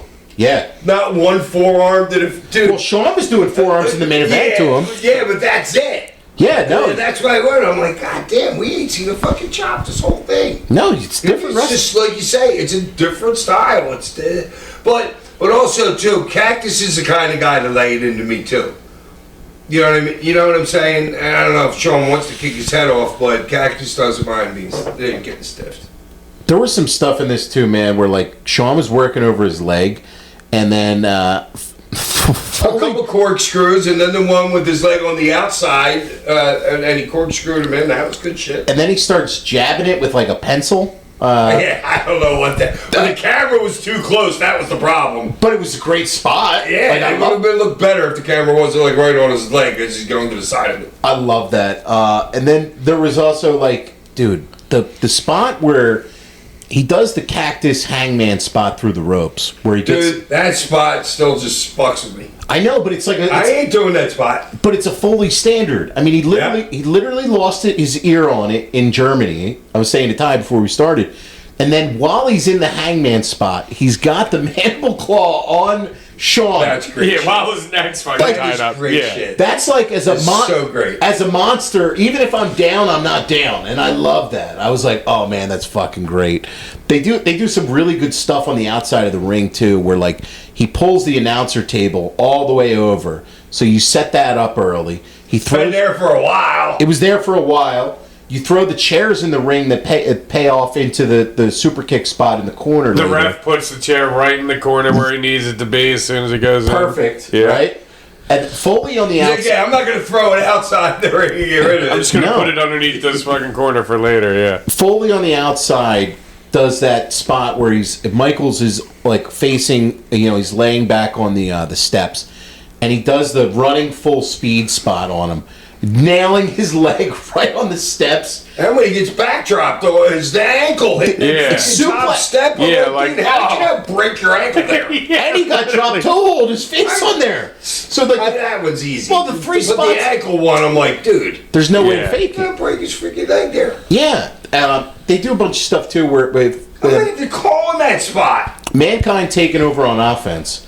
He hits the cactus elbow to him on the outside, and then he does he slides out of the ring and he hits him with a swinging neck breaker on the concrete, which you hear a thud. And JR had a great call where he said it sounded like some eggs dropping eggs or Listen to you something. on the concrete. JR was phenomenal this whole entire show. He really was. Like, JR's great. I mean, it's a given, no, but like, it's so refreshing to go back and hear him like prime time. Here, like, hit him, like. yeah, like prime time JR. How great he was. But Yeah. dude, and he made everything just feel so big. Yeah. Like, he's so good. And the other thing with him too is he's the guy as head of talent relations at this point in '96. JR's a man. He made your pace back when I was there. Well, but he's the guy literally bringing these guys in. So when he's on the call, he knows what he wants. He knows exactly how to portray it. Right, Yeah. because he knows what I want these guys to be. It's like it just makes sense, man. Back in the ring too, like when this match is just like a wild brawl. Foley got him, like he kept going for some pins on him. He hit him with double arm DDT, and then I love how he pulled out like an amateur wrestling hold to try to pin Michaels at one They point. didn't know the names of anything all night. Did you notice there were so many moves that everything has names now, but JR's not. He doesn't feel the need to call the name of everything that's going on, I guess. Well, part of that problem, Hack, is that Vince is also the play-by-play guy. So Vince, as a play-by-play guy, was always what a maneuver, not telling you what the move was. And JR is like a second play-by-play guy, and then you have Mr. Perfect as color. Like it was a weird three-man booth with Vince and JR at the same time. Yeah. Vince just should have left commentary at this point when JR was there. But there's another like a bunch of stuff in the match with like a submission they're going for. Mankind, like Sean has some chairs, and then he gives like the Sabu style like hop up super kick to him on the chair, which was just great. The crowd Sweet chin music! The Sweet chin music! JR's call. And then And then, there's also, I have to point this out too. They have the casket out there, ringside. And one of my favorite things about this is... it's an homage to me, Cactus. Homage to you guys? Yeah. How's the... Funk out of the box. Oh, funk out of the box. Okay. You're gonna Well, say showing out the casket's yes, empty? yes. And then, That's what makes the magic trick work. Yeah. Is showing you this thing and then showing you the other result of it later. Yeah. It doesn't work if you don't have the spot with it open. Right. Because then at that point when he opens it, when Paul Bearer goes to open it after the finish, You're like, wait, how the fuck? how the fuck did Taker get in there? Right. You know, and that's the match. Yeah, they proved it. They proved it. Yeah, they put Sean in it. Yes. Fucking the whole thing that he climbed. They Right. showed the whole world it was empty. Yeah. And Vince keeps saying, well, it's not really a casket match. casket match, He kept yeah. saying. Today, Junior. Do it. So he does the kick spot, and then he goes to pin him. But I guess Vader was late for the 3 count, so Foley has to kick out of it. Which, whatever, you kick out of it, and then Vader comes in for the DQ. Bullshit finish. But then afterwards, Paul Bearer hits Sean with the urn from behind. So fucking good. Foley. Oh, Sid comes out I was gonna too. say your boy Sid My boy chases Sid, Vader. my boy Sid chases Vader up the aisle. So then you got all this chaos Friend of going the show, on. Sid Vicious. Close personal friend, rest in peace. Sid Gosh, you Vicious. should have had a match instead of 2 of them. Yeah. Instead of the cornet thing and the fucking. Yes. Why weren't those guys in a match? Right. There could have been so many more interesting matches on the show, but It was mind games, dude. it was mind games. It's mind games. Vince said mind games like 100 times on the show. And again, the shitty pop-up fucking little house thing that they had. that people Horrible. came through. Yeah, horrible. That was It's 96, dude. Get on the Yeah. curve. So Mankind's got Sean in the mandible claw again. They go to roll him in the casket, and out pops Undertaker, who chases off Foley, gives him a choke slam, and that was it for Mind Games. Paul Bear jumps like a spooked cat. Yeah, Paul Bearer was great, dude. He was so good. Non-finish match for a match that had a fuck finish. A pay-per-view main event. Pay-per-view main event where you don't give people a finish. I can't believe I'm saying this. I'm going 5 stars for this. I'm going 5. I mean, it was fucking brilliant. Like, it really, like, you're watching. Especially with the shit like with the Undertaker and was like gonna say, with the everything that bells you and pulled whistles at off, the end, like, yeah. dude, that's 5. It's 5. I mean, it's an all-time Mick Foley match. It's an all-time Shawn Michaels match. Yeah. Hack, what do you got to say, man? 4.5. I didn't like to finish. Oh, shut the fuck Mr. up! 7.5 over here. He's being a stickler. It's the lowest rated match on the show. They really need a finish, though. I know they did. And then what the shame of this is, you never got like a Mankind Shawn Michaels program after this. They never worked together like on any long run. Mind games, dude. It's a one-off. That's true. It's Mind Games, dude. It's a one-off. That's the new answer. It's mind games. And if you didn't already 75. think Hack's ratings were sketchy, That was the lowest rated match on the show, according to him. Best ratings ever. Ty, what do you give it, man? that's a 5-star fucking main event, man. Yeah, it was really awesome shit, man. If you had a proper finish, I think people. Dude, I would- mean, and like we didn't even get through like the cruxes of all of it, but like they had great timing. There were some other really good spots in there, like Every super good kick, flow. man. Yeah, it was Dude, awesome. they didn't miss. Minus didn't all the miss. high spots that we mentioned, like it was still like an awesome match. All the intricacies. So Yeah, and like this match solidified Foley as like belonging in top card I wrestling. mean, you're going a half hour with Sean. And what Yeah. was it a half? 26. Yeah. I mean, and he was there all the way with them too, and he was really lean at this point too. Like he was in really, really good shape at this point. Cactus wasn't fat. No, That's what no, he's saying. But I'm saying, Yeah, Cactus I'm is saying in he good was, shape. Legs were thin. he was in really good shape, man. Like because I I think don't people. know if Cactus was ever in really good shape. Dude, he could go 25. That means you're in good shape. Like Okay. he never was winded in his matches. Well, why would he get winded? He works in a snail's pace. Great shape, baby. They had great shape. He's doing a ton of spots. Anyway, that was WWF In Your House Mind Games 1996. Let us know what you guys thought of the show. Next week on the show, ECW Anarchy Oh, Rules. Jesus, what are we doing now next week? ECW Anarchy Rules Good show. 2000. Shut up, Ty. You don't even know. Coming from St. Paul, Minnesota, Rhino and RVD, and the main event is Jerry Lynn and Justin. And you had a very memorable moment as well, Hack, on this show. Saw that earlier. Yeah, okay. See, you saw that. You saw that on Instagram great. and Twitter. Yeah, it's great. Yeah, it's a legendary moment of yours. It is an awesome one. Is that So with him and Gertner? yeah, And Electra. yeah. Yeah. He doesn't remember, but you will after you watch this. Listener questions, as always, send in to sandmanpod@gmail.com. I'm going to start giving ratings to listener questions. You're getting 7.5 to start. All right, that's your okay. Please leave a name and a town. That's all that Hack asks for. So if you leave a name in the town, Hack will give you a 7.5. Eric from Bucks County writes in. All right. Bucks County. Is he a regular? He's not really. I don't remember he's- Bucks County. He's read in before, I believe. Bucks County. Good day, Tosh, boys, and the fat kid from the Sandlot. I guess that's you, Hack. Yeah, I was gonna say, is that Hack? Hack's looking great these days, man. I gotta say. He's no Foley. Yeah, he's not. I'm spending a long weekend in the Lake Erie area and watching some EC dubs since I don't have Peacock at home. I had to watch the return of Sandman to ECW since it's coming up on the anniversary in a few weeks. My question to Hack is this. How did that energy and experience feel for you as a viewer, even through TV? It's hard to put into words, let alone being there in that arena or standing in that single spotlight. Love the cast, and there's no better way to start off a Monday than with a new episode. Thanks, man. It's electric. It's like, yeah. You know, it's like you can't get any more pumped than that. It's you can't. As pumped as you can get as a human. And that moment stands out to you above maybe any else in your career, or it's like among them? There's some other ones, I'm sure. Okay. Richard from Griffith, New South Wales, Australia writes in. All right, dude. Australia. Hey, they're getting an NBA game. When is that? I don't know. You tell me. Matt, didn't you just say the NBA's playing in Australia? Maybe you told me though. Yeah, they got an NBA game. It's on at 6 a.m. ESPN. Well, check it out, Richard. Or 6 or 8 a.m. And they just played in freaking like Abu Dhabi today, too. Yeah, the Sixers did. Yeah, they went like 3 for 35 from 3. They were horrible today. Oh, I didn't see it. Oh, God. He said, "What's up, Hacky, Chan, Tyler, Tucker, and the kidnapped little girl from Rush Hour?"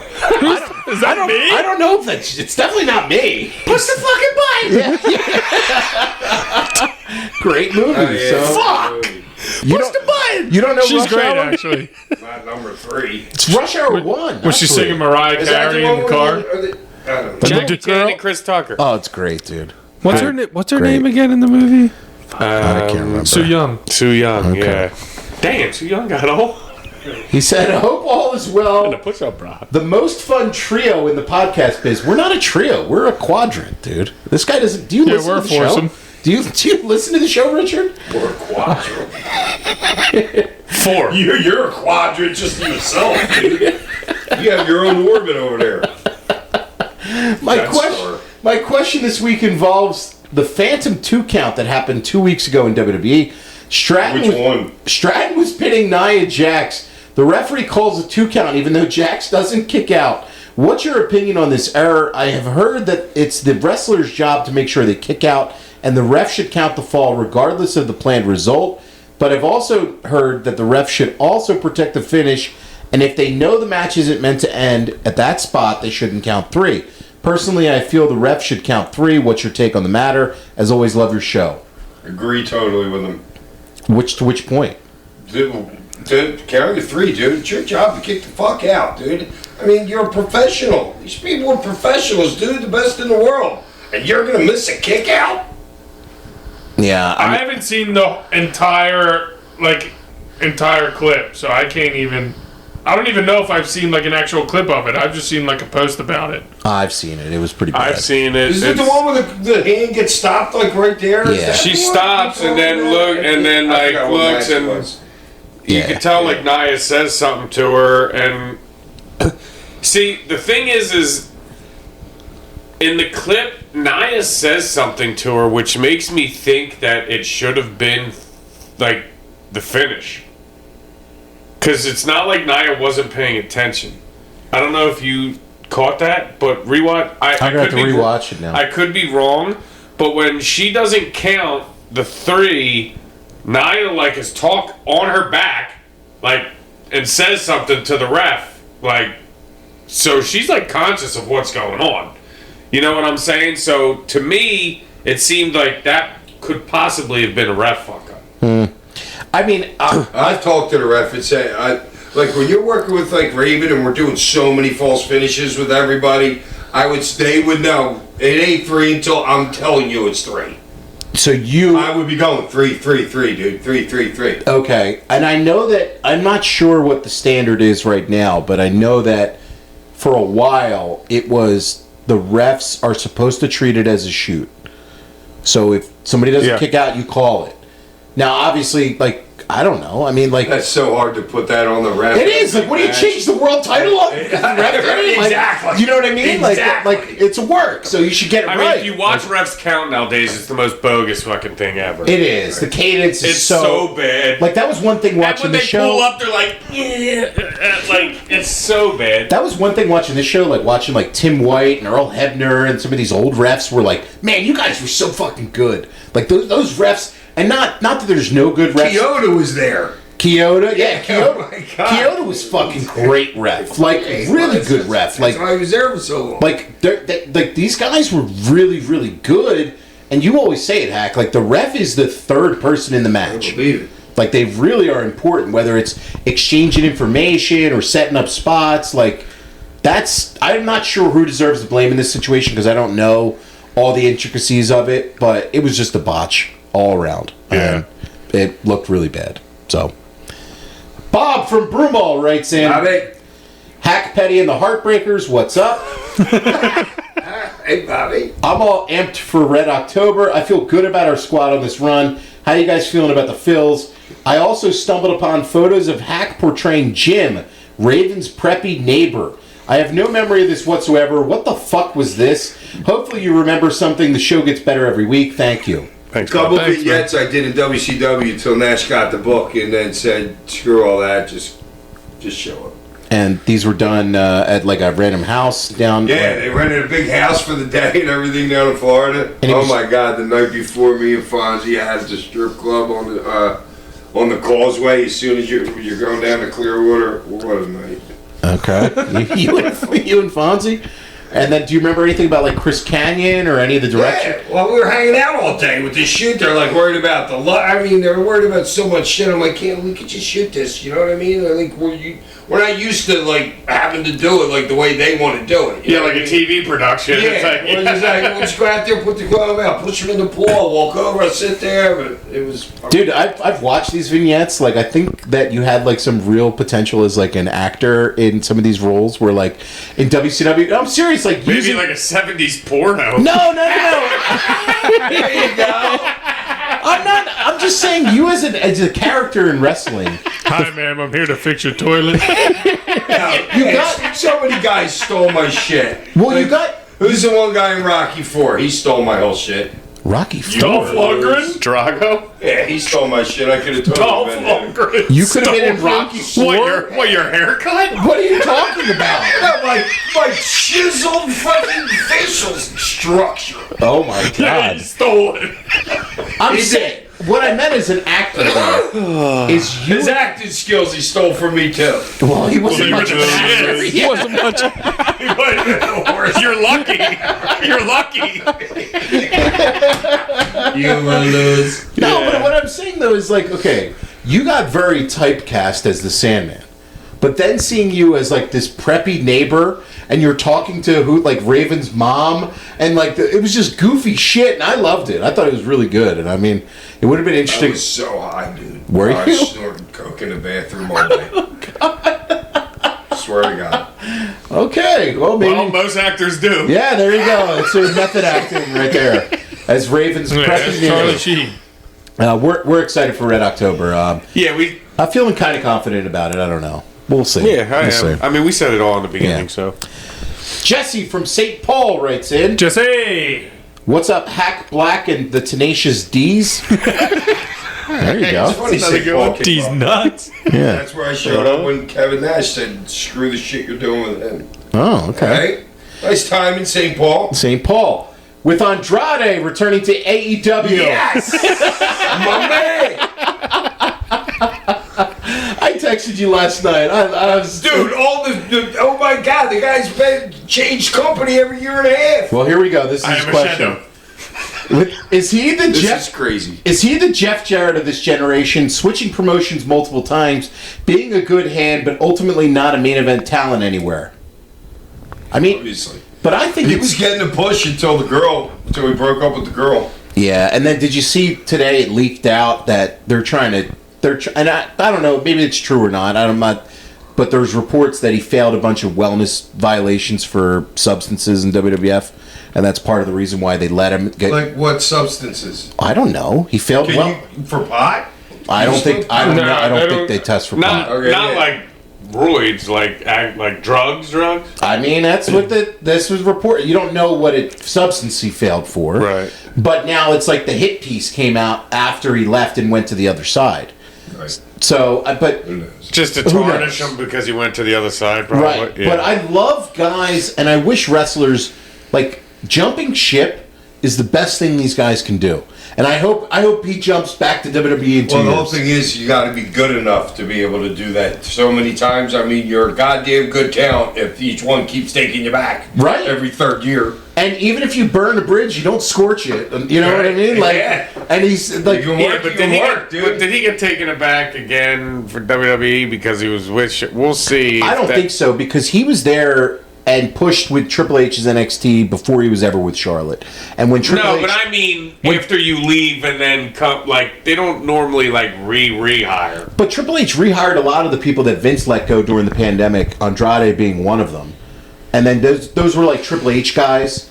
So I look at it as like, okay, he was one of Triple H's guys that he liked. Right. Brought him back. And I don't think it had anything to do with the Charlotte relationship. I'm not saying 100%, but Well, I think it for definitely him- I don't know. helped. He's getting the push. They broke up. I think You don't. for him though, going back there, part of it was the Charlotte relationship where like, yeah, if I could be on the road with my wife every week, Yeah. why wouldn't I do that? Yeah. Why would you?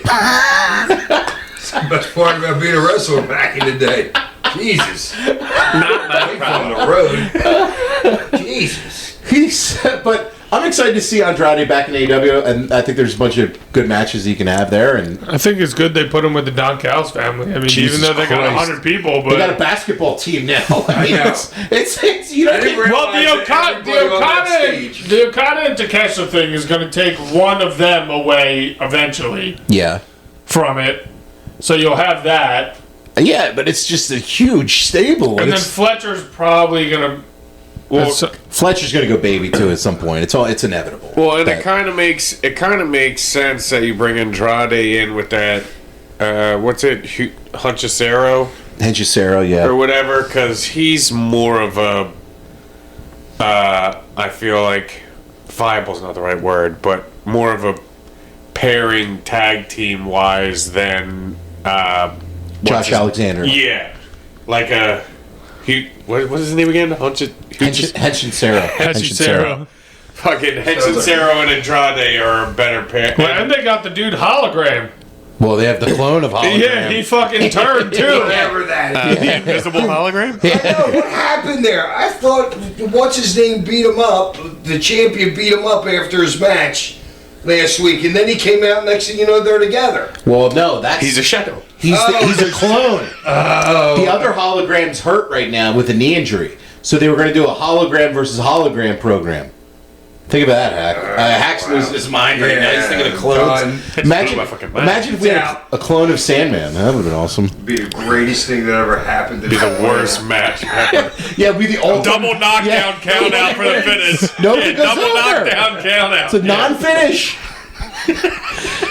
He said. Perfect thing. He said, our Patreon podcast is covering WWF Mind Games this coming week as well. The more I watch Mick Foley's career, the better his legacy looks. He had arguably the best promo year of all time in 1995. He had a role in elevating guys he worked with. Hack in 1995, Triple H in 2000, Orton in 2004, Edge in 2006. On top of being dance partners in legendary matches with Sting, Vader, Terry Funk, HBK here. This dude's still blowing cactus right Yes. now? Austin, Edge, it's on par, and the bout with Taker at Hell in a Cell, Rock in their iconic 99 series. Can you think of any other talents that have been this good and are often omitted in pro wrestling Mount Rushmore discussions? Yeah, me. Oh, I God. knew We all that saw was that coming. coming. We all saw that Put coming. a hoop up, I'm going to jump through it. I mean, Omitted, I but he guess. just went around like. I mean, you don't really hear anybody say Mick Foley when you talk about like. You should, though. I Remember mean, when you You break should, it down but like I- that? Yeah. for people that you don't hear mentioned, I mean, we still haven't seen the end of his career, and I don't know what that's going to look like. But I think longevity-wise, and in terms of the variety of opponents that he's had, you got to put Chris Jericho up there. Because he's worked everywhere. And he's worked with everyone. And he's done... There's plenty of those guys. I'm not discounting either one. Okay. Jericho or Cactus. But there's plenty of other guys that worked all those dudes. Well, but not at the high level that these guys did. I mean, like, Cactus... I'm sure there's at least 10 in there. Who do you have as somebody that's not considered an... No, there has to be another 10 dudes. That aren't considered in those conversations that should be. Oh. Do you have anybody? No, that one's hard. It is a tough question, but I mean, do you have anybody that jumps out to you? No one? I don't know. No. Not anybody that's not from the old school. Not from the old school. Anybody, Ollie? Anybody come to mind? Or I mean, it's a very tough question. I would like some time to think about it because I'm kind of Styles? See, I don't know if he's. I don't know at if he's that on level. that level, but I he's think he's probably like somebody that's not really mentioned. When Cena puts him I don't know over, if Danielson could be up there. But see, I think in a lot of circles, Danielson is in that conversation. But yeah, Danielson. You know what I mean? You're looking. Yeah, I don't know. That's a great question, though. that's a whole show. That kind of is. He also says, lastly, at the quarter pole of the NFL season, I believe we will see an Eagles-Chiefs Super Bowl rematch. So do I. I was high on Heading right for it, dude. Once the Chiefs get Rasheed Rice back, I was high on the Ravens.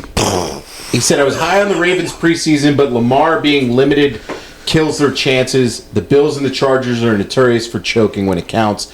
The Rams and the NFC look like the most serious threat to your Birds. Do you guys have an updated Super Bowl prediction? I mean, yeah, I'm going to ride with the Birds. I'll go Birds, and I'll go Bills.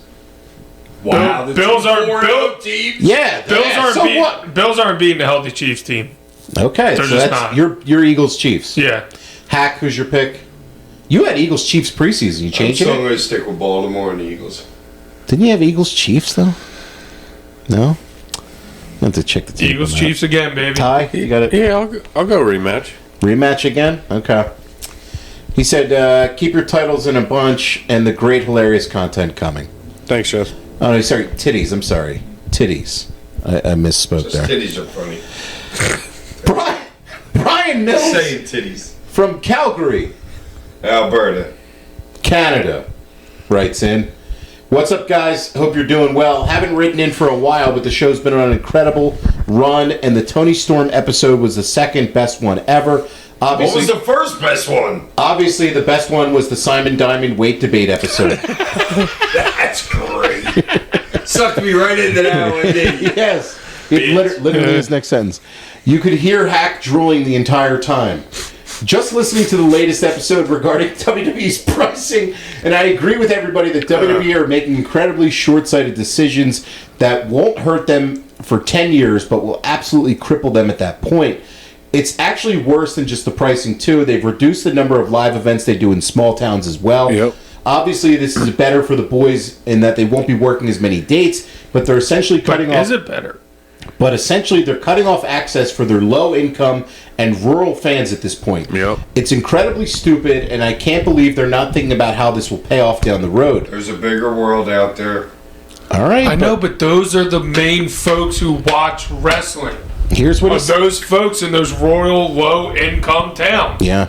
Well, there's them people all over the planet. Just so you know. Well, he also said this. All of India. He said this. It's 1 billion people like that. This should be a great opportunity for AEW if they put on a slightly less graphic TV show and did some limited touring in the smaller towns. They could really reap the rewards down the road. I'm not sure they have the desire to do so, but they should. Anyway, enough ranting. Quick question for everybody. What is your favorite moment in all of wrestling history? For me, it's got to be Austin cleaning house on the Alliance right before the Invasion pay-per-view. Keep up the great work, guys. Man, all-time favorite wrestling moment. That's a freaking show also. Dude, that is a show. I like it's so... Holy shit. I know, it's so hard to, like, what popped me the most as a fan? I can't even think about that. It's so hard. Like, that's a challenging question. Does anybody have anything for this? Because, I mean, I don't want to just... We get some great questions in the questions. I feel bad if we man. don't. But that's like Brian. That's like a really tough question, brother. I mean, seriously. Yeah, I mean, it's a great question. It is. It's just a really tough question. I'll tell you what. More recently, because that's just what I came to first. I don't know if I've been up for anything in a very long time more than Swerve winning the title. For me, personally, like, just watching that match, I don't know if...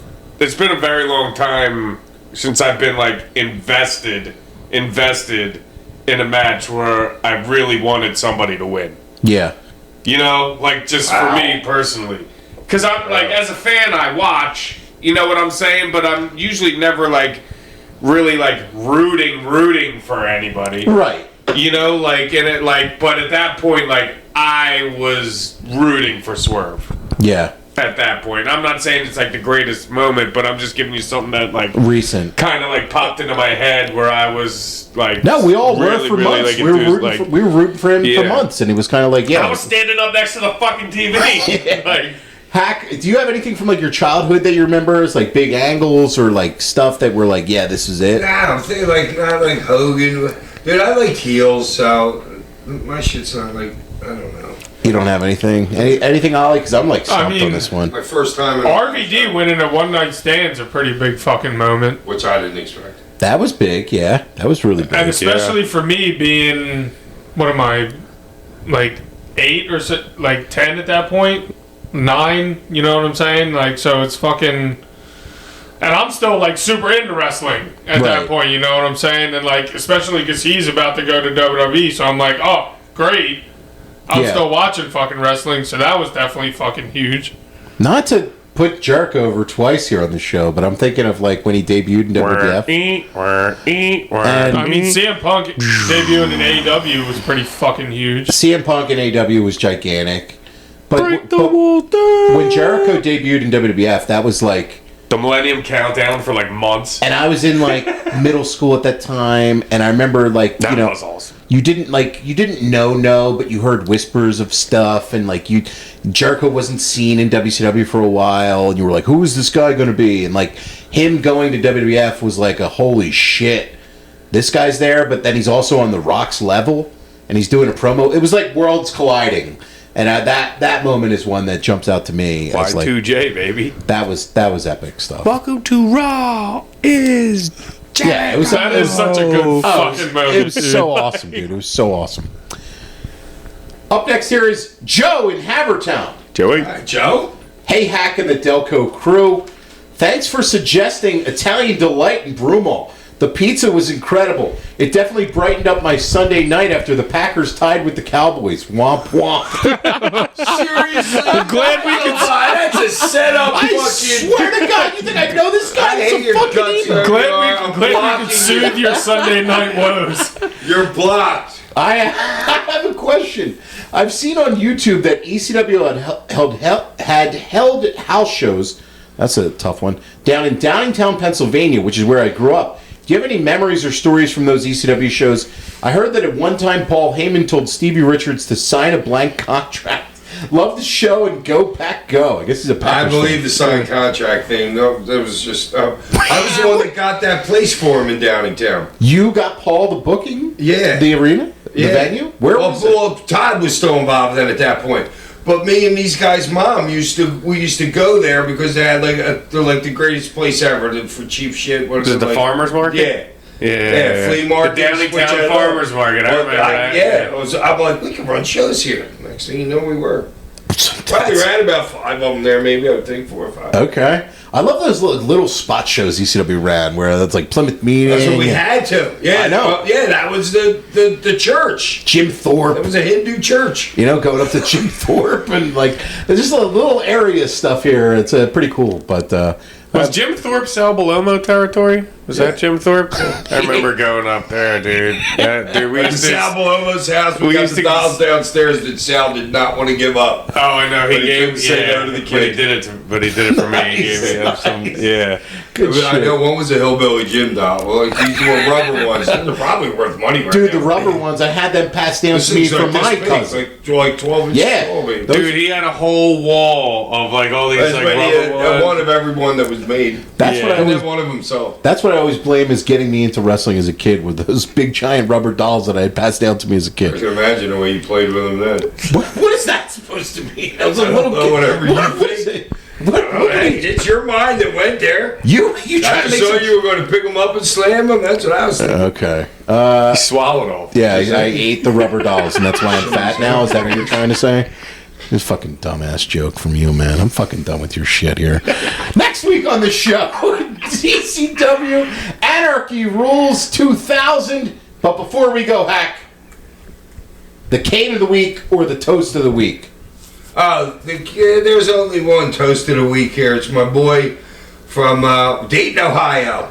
Was it Kevin? Yeah, huh? Was it Kevin? Kevin's from Dayton, Ohio. Yeah, he writes in. all The the time. the listener Was quester, it Dayton, Kevin. Ohio? Yeah, that's where you were this past It wasn't weekend. Kevin, though. It was Josh. All right, Josh.